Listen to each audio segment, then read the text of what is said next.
My grandfather gave me his mansion and $3,000,000.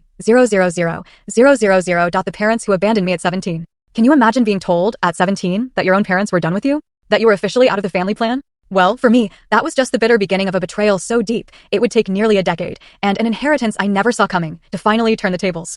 And, trust me, the comeuppance was as sweet as it was shocking. My name is Nathan, and I'm 27 now, but this whole nightmare kicked off long before any money ever entered the picture. At 17, if you'd met me, you'd have just seen a regular kid trying to figure things out. But what you wouldn't have guessed, not in a million years, was that my parents had already laid it all out for me. I wasn't part of their future. That day, they told me to pack my things and leave. No screaming matches, no dramatic tears, just this ice-cold, almost casual dismissal. My dad, without even looking up, said, "We've done enough for you. Time to stand on your own 2 feet." And my mom? She just stared into her coffee cup. I can still see the steam swirling as she added, "You'll figure it out. Just don't come crawling back when you fail."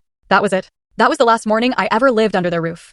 I walked out with a duffel bag, a couple of shirts, and a quiet, burning determination not to give them the satisfaction of seeing me break. And I won't lie, those first few years were brutal. A blur of working soul-crushing night shifts, bouncing between crashing on couches and tiny, cramped apartments. I pretended to be fine when, internally, I was crumbling. But here's the thing about having no safety net. You learn fast. You learn how to make every single dollar stretch, how to read people, and how to cling to every last scrap of dignity when the world feels like it's laughing in your face. The only person who truly bothered to check in on me during that whole time was my grandfather, my mom's dad. He wasn't one for big, gushy hugs or long speeches, but he had this way of making you feel seen. A call on my birthday, a $50 bill tucked into a handwritten note that simply said, "Don't waste this." Sometimes he'd invite me over, ask me to mow his lawn or fix a fence, and while I worked, he'd hand me a sandwich and tell stories about how he built his business from nothing. It never felt like charity. It felt like he was showing me that being cut off wasn't the end, that you could build your own world.